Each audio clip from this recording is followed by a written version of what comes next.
প্রিয় দর্শক, আপনারা জানেন যে নির্বাচনটাই আমাদের সামনে এই মুহূর্তে রাজনীতির অঙ্গনে প্রধান আলোচিত বিষয়।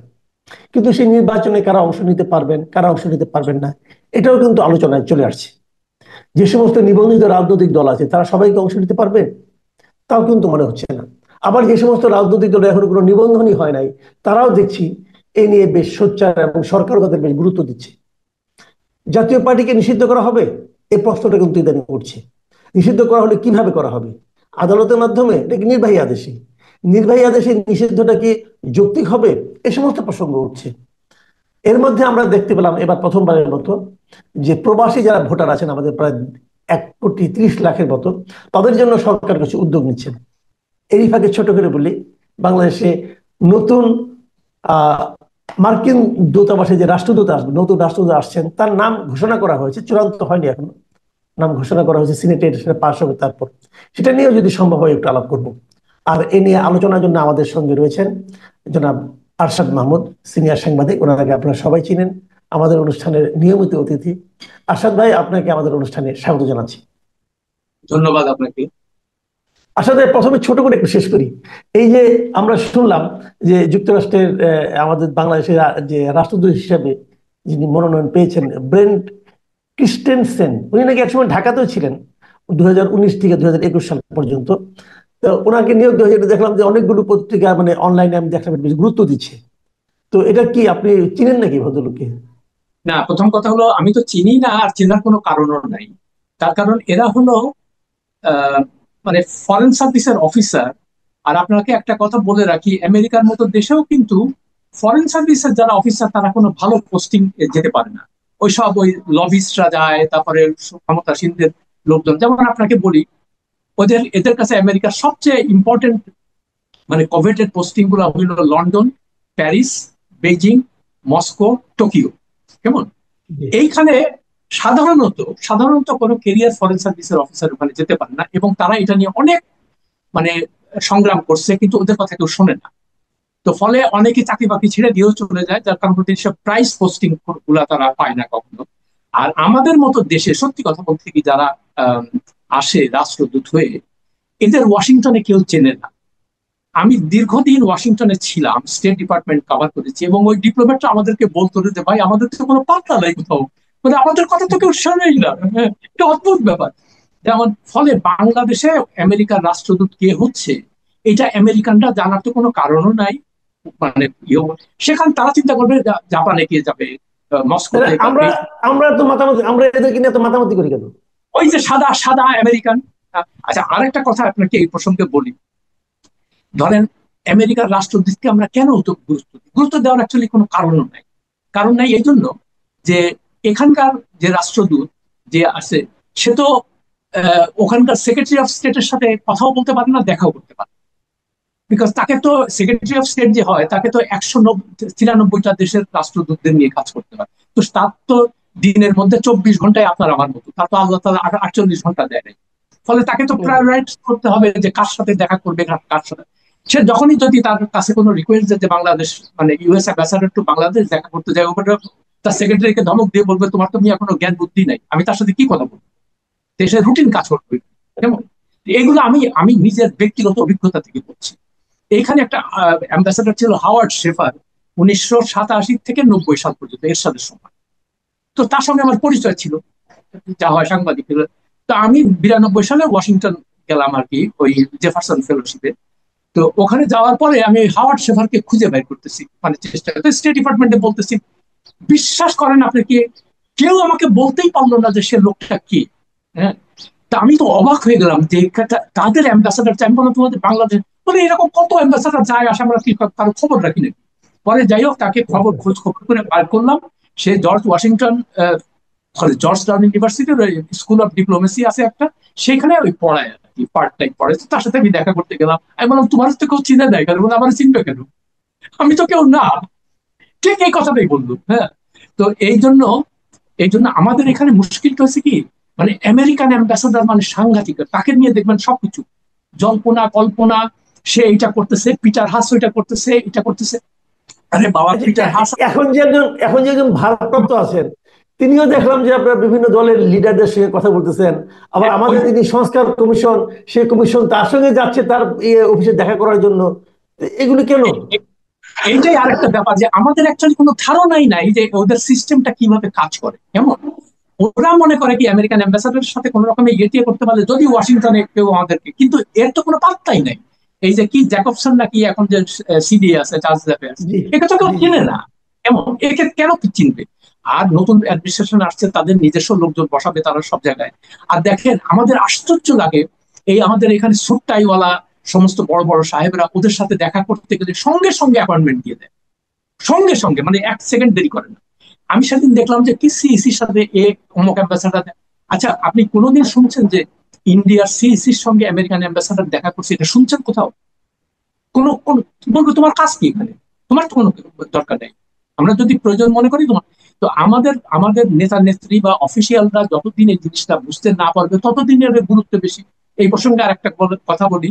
হ্যারি থমাস বলে একজন আফ্রিকান আমেরিকান এখানে অ্যাম্বাসাডার হিসেবে আসছিল, কেমন? জি জি আমি জি। তখন ওয়াশিংটন পোস্টে কাজ করি 2003 সালে। তো সে তাকে একটা ইমেল পাইলাম তার কাছ থেকে। তো আমাকে বলছে, dear sir, my name is Harry Thomas and I have just been confirmed as the next US ambassador to Bangladesh. I have been recommended highly by a friend to meet you before I leave for Dhaka. তো সে আমাকে দাওয়াত দিল, email পাইলাম, আমরা গেলাম lunch খাইতে।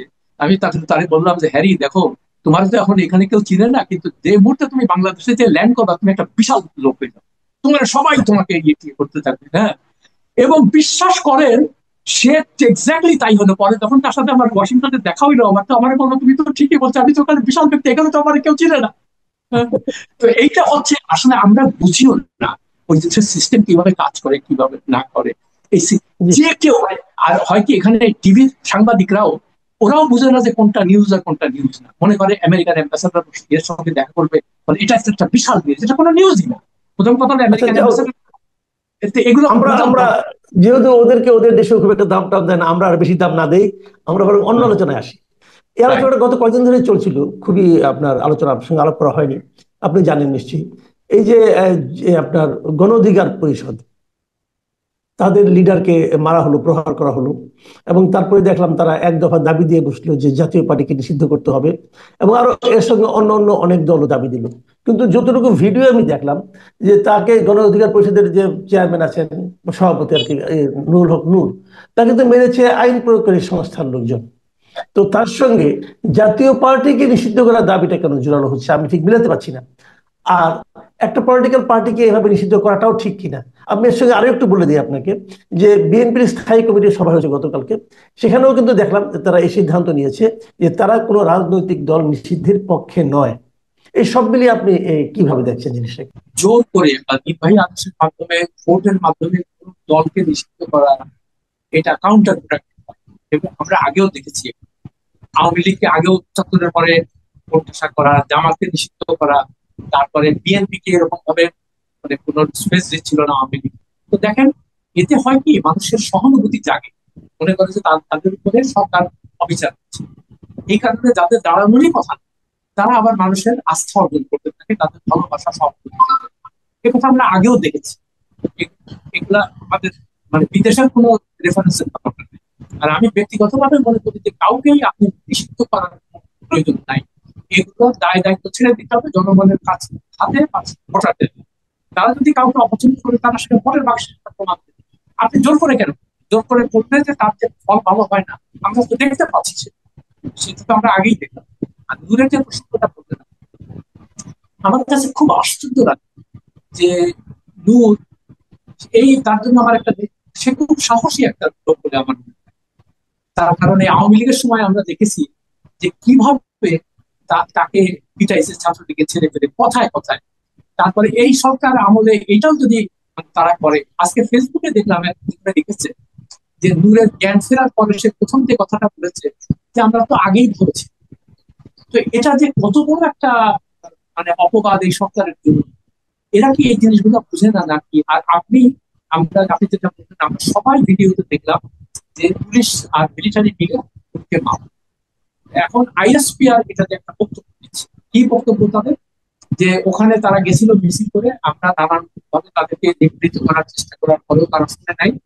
এর পরিপ্রেক্ষিতে পরবর্তীতে সেখানে কিছু অবাঞ্ছিত ঘটনা ঘটে, যার ফলে মানে মারামারি হয় এবং আমাদের কিছু সদস্য আহত।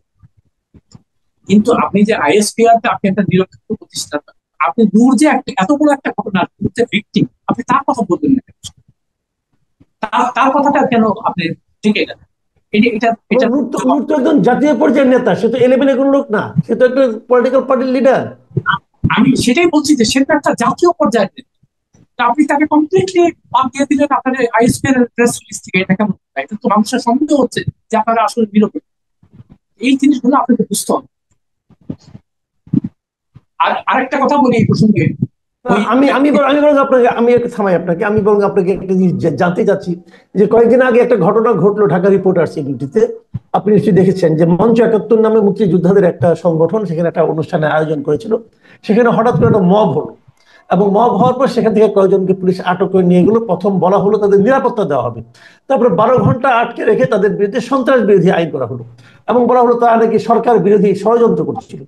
এখন প্রশ্ন হলো, এখানে দেখেন মুক্তিযোদ্ধারা আছেন, বয়স্ক মুক্তিযোদ্ধা সবাই, এবং সেখানে বিশ্ববিদ্যালয়ের অধ্যাপক আছেন, সাংবাদিক আছেন, আমাদেরও সহকর্মী মঞ্জুর আলম পান্নাকেও নিয়ে গেল যা হলো সেখানে। তো এই বিষয়টা আপনার কাছে আসলে কিভাবে আপনি এটাকে দেখবেন? না, এটা তো খুব মানে এত পরিষ্কার ব্যাপারটা। প্রথম কথা হলো যে ষড়যন্ত্র যে কোনোদিন ওপেন ফোরামে হয় এটা আমি জীবনে প্রথম শুনলাম। ষড়যন্ত্র সবসময় শুনেছি যে গোপনে হয় কিংবা কেউ যাতে না জানতে পারে। এরা বলতো কি যে ষড়যন্ত্র, আওয়ামী ফ্যাসিবাদকে পুনর্বাসনের জন্য এরা ষড়যন্ত্র লিখতেছে। ভাই, ঢাকা রিপোর্টার্স ইউনিটের মতো এরকম একটা ওপেন মঞ্চে গোল টেবিল আলোচনায় কিভাবে এটা ষড়যন্ত্র হতে পারে, এটা আমার কাছে ঠিক পরিষ্কার না। তারপরে তারা সেখানে গেলেন, যে এটা আপনি সেখানে আক্রমণ করলেন, ইয়ে করলেন। তারপরে পুলিশ আসলো, সেখানে পুলিশ এসে তাদের জন্য যারা ওখানে যে আক্রমণ করলো তাদেরকে কিছু বললো না। যারা ওখানে আলোচনায় অংশ নিয়েছে তার মধ্যে আমাদের সাংবাদিক বন্ধু মঞ্জুরুল আলম পান্না, সেও একজন। আচ্ছা, এখন আমার কাছে সবচেয়ে কষ্ট লাগলো যে আপনি যে সাংবাদিক বিভিন্ন প্রতিষ্ঠান আছে, মানে সাংবাদিকদের স্বার্থ রক্ষা, যেমন সম্পাদক পরিষদ আছে, সাংবাদিকদের বিভিন্ন ইউনিয়ন আছে, তো আপনারা তো আজ এই পর্যন্ত, ওই ঘটনা ঘটেছে প্রায় 10 দিন 10 আগে, তো আপনারা আজ পর্যন্ত এটা নিয়ে তো কোনো বিবৃতি দিলেন না। আপনারা তো এই কথাটা বলবেন যে আপনারা বারবার করে বলছেন যে আমরা স্বাধীন সাংবাদিকতায় বিশ্বাস করি, বিশেষ করে এই সরকার। তো আপনারা যদি স্বাধীন সাংবাদিকতায় বিশ্বাস করেন, তাহলে আপনারা এইভাবে হামলা করে আপনারা আমাদের মনের মধ্যে ভয় ঢুকাচ্ছেন, তাহলে আমরা স্বাধীনভাবে কাজ করতে হবে। সম্পাদক পরিষদ বা সাংবাদিকদের ইউনিয়ন, এই কথাটা তো আপনাদের বলতে হবে। আর আপনারা যে এখন চুপচাপ আছেন, আর কয়েকদিন পরে আপনাদের উপর যখন এরকম আক্রমণ হবে, তখন আপনাদের পক্ষে কে যাবে? এই কথাগুলো। আর সবচেয়ে বড় কথা, আপনি আগের হাসিনা সরকারের মতোই যদি এই আচরণ করেন, আগে হাসিনা সরকারের সময় দেখছি সাংবাদিকদের দলীয় সাংবাদিক না হলে তাদেরকে যতভাবে পারেন হয়রানি করছে, জেলে দিচ্ছে, এগুলো করছে। তো তার যদি আপনারাও সেই একই কাজ করেন, আপনার সঙ্গে মোহাম্মদ ইউনূস এবং হাসিনার পার্থক্য। আপনি তো এসেই বলেছিলেন আপনার খোলামেলা আলোচনা, খোলামেলা আলোচনা। তো এখন আপনার কার্যকলাপে আমরা বুঝতে পারছি যে আপনি আবার নব্য ফ্যাসিবাদের আবির্ভাব হয়েছে কিনা, একই অবস্থা।